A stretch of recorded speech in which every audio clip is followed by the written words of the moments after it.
இன்னைக்கு 19th June Wednesday. School reopen ஆகி 1 week ஆகுது. ஆனால் இது வரைக்கும் கிறிஷ் டெய்லி அழுந்துட்டு தான் போகிறான். காலையில் யோசிச்சுட்டே தான் இருந்தேன், இன்னைக்கு என்ன பண்ணிட்டு போக போகிறானோ தெரியல அப்படின்னு சொல்லிட்டு. காலையில் பிரேக்ஃபாஸ்ட்டுக்கு கேரட் பீன்ஸ் போட்டு பருப்பு சாம்பார் வச்சுட்டு தோசை ஊற்றி அவன் சாப்பிட்டு கிளம்பிக்கிட்டான். இன்றைக்கி தான் வந்து ஃபர்ஸ்ட் டேவை வந்து ஸ்கூலுக்கு அழாமல் வந்து கிளம்பியிருக்கான். கிறிஷ் கூடவே பாப்பாவும் வந்து கிளம்பிட்டா. அவனோட ப்ரீகேஜி ஸ்கூல் பேக்கை தான் எடுத்து பாப்பாவுக்கு கொடுத்துருக்கேன். அதை எடுத்துகிட்டு பாட்டி வீட்டுக்கு போயிட்டா. அவங்கள ஸ்கூலுக்கு அனுப்பிச்சிட்டு தான் நாங்கள் வந்து சப்பாத்தி போட்டு வந்து சாப்பிட்டுட்டோம். மதிய லஞ்சுக்கு வந்து ஏதோ ஒரு பொரியல் பண்ணிக்கலாம் பருப்பு சாம்பாரோட வச்சு சாப்பிட்றதுக்கு அப்படின்னு யோசித்தேன். வெண்டைக்காய் வந்து ஆல்ரெடி கொஞ்சம் இருந்தது, அம்மாவும் வந்து கொஞ்சம் கொடுத்து விட்டுருந்தாங்க. சரி முதல்ல அது பண்ணிடலாம் அப்படின்னு சொல்லிட்டு பண்ணிட்டேன். ஏன்னா எனக்கு வந்து வெண்டைக்காய் பொரியலும் பருப்பு சாம்பாரோட வச்சு சாப்பிட்றது எனக்கு ரொம்பவே பிடிக்கும்.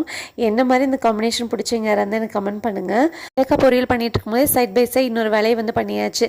நேற்று மாமா வீட்டிலேருந்து கீரை கொடுத்து விட்டுருந்தாங்க இல்லையா, அதில் கொஞ்சம் கொஞ்சம் வந்து பூச்சி இருந்தது. அதை க்ளீன் பண்ணி வச்சுட்டு நாளைக்கு ஈஸியாக இருக்கும்னு ரெடி பண்ணியாச்சு. அவ்வளோதாங்க. இது வரைக்கும் என் சேனலை சப்ஸ்கிரைப் பண்ணி சப்போர்ட் பண்ணி ரொம்ப நன்றி. நாளைக்கு அடுத்த வீடியோவில் பார்க்கலாம்.